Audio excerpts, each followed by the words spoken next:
Today's Heir is brought to you by Insomnia. Hi everyone, my name is Charlie and today marks 5 years since the release of my first book, Our Doris. That part is a lie. I've always had it in my head that I released Our Doris on the 21st of June 2015, but I just had a quick glance and apparently I released it on the 20th. And if I didn't release it on the 20th, I released it the week later. It's been 5 years since Our Doris came out. Today, I'm going to tell you some of the things I haven't talked about before in relation to this book. I am going to talk about some of the things that I have definitely mentioned on this channel and elsewhere for the last 5 years. And I'm going to do it whilst wearing the only white shirt that I own, that I have sadly grown to actually dislike. But we're not here to talk about that. We're here to talk about my book. So, Our Doris follows Mrs. Doris Copeland, a respected member of the Partridge Mews Women's Institute and someone who has been trying to climb the social ladder since the early 60s. In this book, the WI announces that a garden safari is going to take place and she wants to be fifth house. And she is going to do this in all manner of ways. She is going to organise luncheons and road shows, and she's going to go to dances and really try and get in with all the members she has to in order to reach fifth house. And she's going to do this whilst being faced by two enemies, Violet Grey and Janice Dooley of Little Street. And the book is told from the perspective of her husband, Harold. I don't know why I knocked the H off husband there, but I'm northern. I'm allowed to drop the H's whenever I like. Strangely enough, I never drop the H in my surname. I'll talk about the writing style. I know that I've talked about that a lot before. The writing style is a blend of Alan Bennett's Talking Heads and the stylings of Victoria Wood with a dash of Roy Clark thrown in there. I tell everyone that as an idea as to the way that I write, but I will have to say, obviously, everything has been inspired by my own experiences, and this is a voice that I have cultivated over time, and that I actually avoided writing in for the longest time because I felt as though comedy was beneath everything and all other forms of literature, and that this writing style that I had as a teenager and that I found came easy to me, I would avoid because it wasn't as flowery or literary as the other writings that as the other literature that I was reading. In 2011, I started going to the Macclesfield Creative Writing Group. The first line of Our Doris comes from a workshop there when one of our members, Phil Poyser, you will have seen me mention his poetry on this channel before. He was doing a workshop on gardening. 9 years later, I still don't know anything about gardening. This workshop began with the writing burst, and we just had to come up with something that was about gardening, cultivating, floristry, horticulture, that sort of thing. And I was there racking my brains, and out of nowhere, this sentence appeared in my head, saying, Our Doris has developed an unhealthy obsession with slugs. I wrote the first page of Our Doris then. Then, every single week, I would come up with another story related to Doris. Sometimes I would stop writing bursts to do with Doris because I didn't want it to get too samey, and it was just that it became reliable.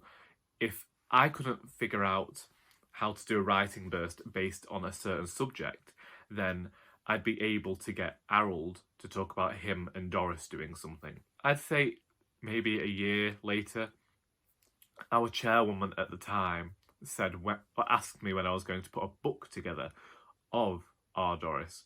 Now, I said that I was never going to do this because back in 2011, I was actually working on a young adult urban fantasy novel, and that is where I saw things going. And when I started submitting that book to agents, I wasn't getting form responses, so I had this heightened sense of self, I suppose, this arrogance that I'd recommend to all writers, because eventually you reach your mid-20s and that arrogance disappears and just becomes some sort of shame and the fear that you are never actually going to achieve anything. So hold on to it whilst you can. In August 2013, after a full manuscript request came back rejected, and I'd really gone through basically every single person who was looking at young adult literature then. The market's changed considerably since then, and the way you can do things has changed exponentially. That's the word I'm going to use today. That is your word of the day. After I saw my friend Margaret Holbrook release her book Cul-de-sac Tales, of which a sequel is finally coming out this year, I recognised the format that I could use to release Our Doris. When I was at uni, we had a script writing class, and during that script writing class, I discovered Alan Bennett's Talking Heads because the tutor played us some of his monologues. I adored the voice because anything that sounds like actual people talking just resonates with me. And during this class, my tutor called it my Tinnerswood ear. She said I had a knack for writing conversation. Now, unfortunately, I do think that this means that everything else is terrible in my writing, you know? I feel like I can get the conversations right in my books, but everything else, you know, characterization, I tried not to make them caricatures, but unfortunately, apparently, I create lovable caricatures, which is fine, and I'm okay with that, and I'm okay with kind of writing archetypes and stereotypes in order to tell a story. But in terms of Our Doris, it really helped having that script writing class. But I was fascinated by radio plays because it was all about sound and telling a story through sound. And after my charity shop radio play wasn't going anywhere, and so I chose to write Our Doris in such a manner that it could translate immediately to radio should that opportunity arise. And I believe that's very telling when you read it.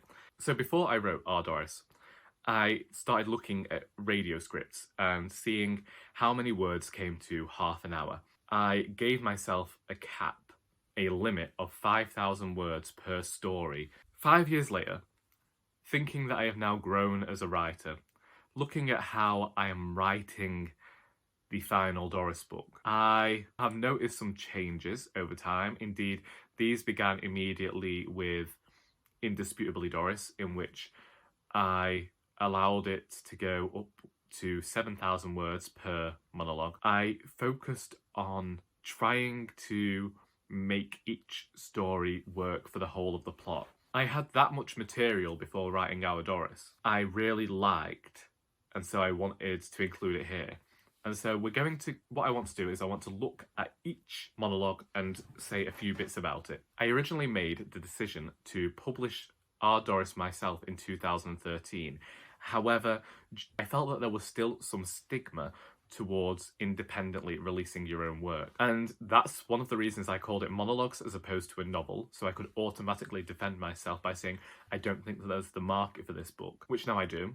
I do think that there is a market for my book, and indeed, once I'd finished it, my friend Lindsay, who I asked to edit the book for me, pointed out this was probably my most publishable work that I'd ever written. And unfortunately, that came from a somewhat thoughtless place in that I wasn't really thinking much throughout writing. Beforehand, I'd really focused on trying to sound literary and showing over telling. And with Our Doris, I threw all of that out of the window in order to focus on the way the stories sounded. And so it was all about the cadence and the rhythm of sentences and finding jokes. That is also to its detriment because I always envisaged this as a 3-book series, but when I first made the plans, I wasn't as accomplished in my craft as I feel I am now. Of course, there are still things that I have to learn, but in terms of this series and rounding things off and drawing things to a close, I don't think I thought far enough ahead when I was writing this first book. The first monologue in Our Doris is entitled Slugs, and this is the first ever story I started, and as soon as I began turning all these different pieces of writing bursts into a book, I knew that had to be the first one. And so I focused heavily on getting Slugs written and perfected. And I had a lot of people helping me with this book, as opposed to now where I tend to just have myself and maybe 3 or 4 beta readers and then an editor. Back then, I had the entirety of the writers group, and I was sending my stories to a lot more people getting feedback. And so this took a flaming village to write, as did An Heir to Murder, but we're not on about them now. I really like every story in here. I need to say that. But unfortunately now I don't believe that Our Doris is my best work. I mean, a lot of people still have been kind enough to review it, and if they've and I know a lot of people have enjoyed this book. So I want to just underline that and say I appreciate all that, and I think that this was a product of my craft at the time, and I think I have improved since then, as every writer should have done since their first book. I mentioned in the comments of another creator's video last week that in terms of debut novels, writers tend to include a lot of ideas, and I think that happened here. I think I included too many ideas that could have ended up having their own books. I'll talk about that as we go on. So firstly, we have Slugs. But Slugs, special place in my heart, worked really hard on that one. I think that it's as perfect as it could have been at the time as I do about the whole book. The book is as polished as it could have been for my 22-year-old self to release. In Slugs, we see our Doris discuss her mother, who happens to be a drunk. Unfortunately, I didn't plan out the characters' biographies before I was writing this, and so later on you see that Harold's mother is also referred to as having a bit of a drinking problem, and at one point you have Harold talk about how he was raised a bit working class. However, I got to the end of the book and I realised that Harold was probably middle class, and I chose to bring in a character because Partridge Mews is a world that I created when I was about 12 or 13 for my mystery series that I started releasing earlier this year. And so I already had a few characters in my mind that showed up throughout Our Doris. One of them being Mavis Thistlethwaite, who is Doris's cousin who appears in the story School Reunion. Originally, I didn't know that they were going to be cousins, and you can tell. I also, at some point in Our Doris, mention a sister, and you think people might be close to their siblings, and she's literally in there to make one joke. She's there for a punchline, and then you never hear about her again. Similarly, that is something that I would do a lot. I would write a lot of jokes regarding people you'd never meet to add some colour to the story. However, in doing so, I made a rod for my own back because I gave Doris and Harold a really large family, but we never meet half of them, which I think is okay. I think other writers do it. But in terms of the sister, I really just feel like something needed to happen there, and I regret including her without properly exploring Doris's background. And that is something I've always said I'll never do. I will never write a prequel because I feel like I give enough of Doris's story as to how she became the person she is in the pages, especially in the final book that is wrapping everything up. Also never plan to be writing that 5 years later. As in, I plan to have it finished by now and be working on other things. The next story, Ladies' Day, is not. Indeed, something I should have done with all these early monologues is remove the phrase ladies group. I was writing the beginning of this book before I'd started working with somebody who actually went to a WI, which is how I came to create the Partridge Mews Women's Institute. And in editing, none of us caught on to the fact that I kept saying ladies group when I meant a WI. In this second story, Doris is arranging a luncheon to apologise to Violet Grey and the WI, but keeps referring to them as the ladies group. As well as that, this is also a story that focuses on the garden safari and how Doris is going to continue to try and climb and make her way into being Fifth House. This story is a bit disjointed to me. I had to read the entirety of this book earlier this year in order to record it, and revisiting this, I did not feel the best about it because I just saw all these places I could have improved. At the time, I wanted brevity and I wanted concision. I would move ahead weeks in advance at a time. I wish I could do that now sometimes and just say 3 weeks later after this and this happened. But I also feel like you miss a lot of story doing that. So I need to find that balance somehow. The big part of this story, because each story has to be written so that it has its pits, its troughs, and they're the same thing. its pits and its arcs, it's got to have a bit of rise and fall, hasn't it? And this one has a very dramatic fall towards the end. And our Doris is searching for all of these places that she can go and find an artisan sausage because she wants to make it all about local and prove that she's a really good, thoughtful woman. After a lack of success, it skips ahead and you never find out whether she managed to achieve what she was hoping for. You just get the resolution to what went on at the luncheon. Then we move into school reunion, and that came about because I wanted to write a Doris light story and explore Harold's character, and I thought the best place to do that would be the third story. This introduces Angela, their daughter, and this is one of the things I'm proud of and I'm happy about. Years and years ago, I would focus heavily on names, but with Doris, I just pulled names out of the back catalogue I had in my head. And despite the fact that Angela is Harold and Doris's daughter, I didn't think before I gave her her name. Now, I have a very clear idea of what she looks like in my head. And I don't think you actually know what any of these side characters look like in my books because I often forget to mention them and you just have to get to know their character as opposed to their appearance.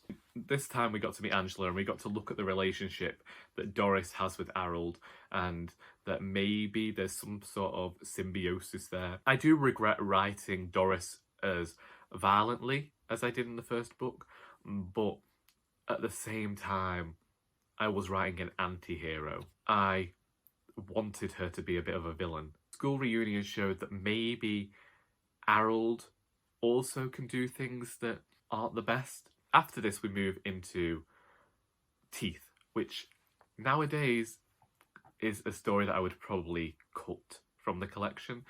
I adored it when I wrote it, but now I think it's too jumpy, and I think it pulls the middle of the story down and gives us a very soggy middle. I originally wrote this because at the time, my nan was really proud of the fact that she was 75 years old and had never had a cavity, never needed a filling, and she had all of her own teeth, which is where this story came from. And unfortunately, Doris bites into a strawberry bonbon and ends up having to have a crown, and there's an Antiques Roadshow, and I feel like the Antiques Roadshow part could have been its whole own narrative on its own, and I just feel like I didn't do this story justice. And I can remember at the time just wanting to get this one finished because I couldn't figure out how to pull all the pieces together. Indeed, this was one, I originally planned 12 stories for this and decided to make them 10, which is where you actually got 2 stories fused together here. And unfortunately, I don't think that this one worked that well. Then we move on to perhaps my favourite story of this collection, which was The Last Waltz. I'd wanted to write a Christmas story for years and I had no idea how I was going to do it. This story is one where I put the entire book aside, completely forgot about the garden safari, and whilst this might end up leading us to have the soggiest of middles, it introduced us to Theo. And I got one of my favourite comments when I introduced Doris's grandson, being that people were finally able to see some humanity in Doris because of the way she idolised her grandson and the relationship there. And I'd say that this somewhat was based on the close relationship I had with my grandmother as a teenager. At the same time, I just wanted to explore more of the family, and as I've said much and more, Christmas time is family time, and so having her grandson decide he no longer wanted to dance with her after 10 years because he's a teenager now and he's going through all that, and also having him look at his grandmother and see what his view of her was, I think it really helps the reader get a better sense of who Doris is. It might not, but that's why that's there. Then we move into the New Year's one. This is where things finally start returning to the story, and we get back to talking about the garden safari, Janice Dooley of Little Street, and all of that. So in 6 is Secateurs, and 7 is Extramarital. Secateurs leads directly into Extramarital, that leads directly into the next, and that's how the story goes. We get Quinoa, which, so now I skipped ahead to 8, because basically here we're finally moving along with the plot, and I finally feel like I got a grasp of slowly learning how to plot. This is the point in which Joy, the founder of my writing group, invited me to go and be part of a author panel at Knutsford Library, telling them that I had a book that was coming out in 2015. The book wasn't finished yet. I'd actually had it on the back burner for about a year because of aforementioned shame at possibly being an indie author. I very quickly put together a mock-up of this cover on Microsoft Word, created a bit of bio and this whole thing at the back, the blurb, and told all these people that I would be releasing it in spring or summer of 2015. It actually came out in the June, but because of that I was spurred on to finish the book, which is where there's more connectivity between the stories, because I was in a bit of a rush, and I feel like you can tell I was in a bit of a rush with the 10th monologue. I feel like there's resolution to this legal storyline that happens really quickly, and then I ended up exploring that journey in the second book. Overall, I'm proud of what I achieved with this book. I toured it around for 2 years. I still go to events and have to read from it now because there are people who haven't been introduced to Doris yet. It gave me a false impression as to what I could achieve as an indie author, because from going to Knutsford Library for the first time in January 2015 and releasing the book in June, I ended up taking time off work. The first day that I released Our Doris, I sold out of copies that I'd taken to the library with me. Luckily, I saved some at home for my event at Congleton Library the following Monday, but I'd taken time off work. I'd booked tons of libraries in Cheshire, Cheshire West and Manchester, and I made quite a bit of money from it. Unfortunately, I then spent all the money on a holiday and driving lessons and releasing the second Doris book. I never actually ended up being better off because of it, and I wish I'd thought about saving more. Having such a success with this book did lead me to question whether each subsequent book was actually a failure, because Indisputably Doris, which I released in 2017, you can watch my story of writing that book in writing updates from 2016 onwards. Indisputably Doris was where I think I finally started to get my writing more, and people have read that one and said that it's the better because you get a better sense of Doris's character, and I feel like there's a greater hold of the plot here, and that I was more knowledgeable writing this one than I had been previously, and I allowed myself just to write as opposed to thinking that I had to make sure everything was below 5,000 words. Doris Ahoy, as we know, if you've read it, a lot of people haven't, Doris Ahoy is 2 stories of nearly 12,000 words each, and that's why I had to break it up in a certain way. And indeed, Royally Doris, each chapter so far has been nearly 10,000 words, if not more, and because of that I will have to follow my example from Doris Ahoy to separate chapters in a certain way, but you'll understand when you see it. When I started Our Doris, I said that it showed me that I could break the rules that I'd been taught at university and throughout my career of trying to learn to be a better writer. Indisputably Doris, I'd taken a break because I was just so overwhelmed by what I saw as my success that I couldn't physically write without feeling sad. And that all disappeared when I came back to writing, and I was just writing a page a day. And indeed, I think that my feelings at the time influenced Doris in the second book, and you get more discussion of serious topics such as sadness and depression in the elderly, the loneliness there. Indeed, the Christmas story there was one that I didn't consider happening until it happened, and I think you get a better sense of who Doris is through her interactions in the second book. Each book has become more sentimental as Doris's character has softened, and she's on a gradual journey here of bettering herself. And so from the very violent person we meet in the first book, I think through the next few books we begin to understand her more, understand where she's coming from, and hopefully by the end of the fourth and final book, should you ever choose to read it, you'll be able to understand what I was getting at when I first chose to write this book in 2015. It's been a strange journey. with Our Doris. I never thought that it would continue to be a book I talked about 5 years later. I thought that with each book I'd be able to avoid this one, but every time I release a book, I always have to tell people about my journey with Doris. 5 years seems like an appropriate anniversary to discuss how I feel about the book now, looking back on it, a retrospective, and to say how I appreciate what the book did for me, but I wasn't my best writer at the time.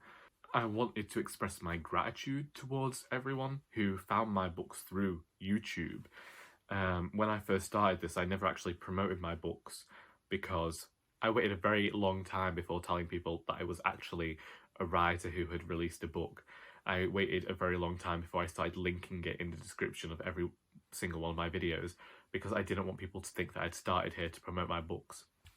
And there are so many people who have read my books on YouTube, who have shared my books with people, who have supported my journey as a writer. And so I just wish to say thank you to you. And also thank you to the people who didn't actually like my books and chose not to say anything out of friendship with me. But I would just like to reiterate that if you do dislike my books, then do feel free to tell people.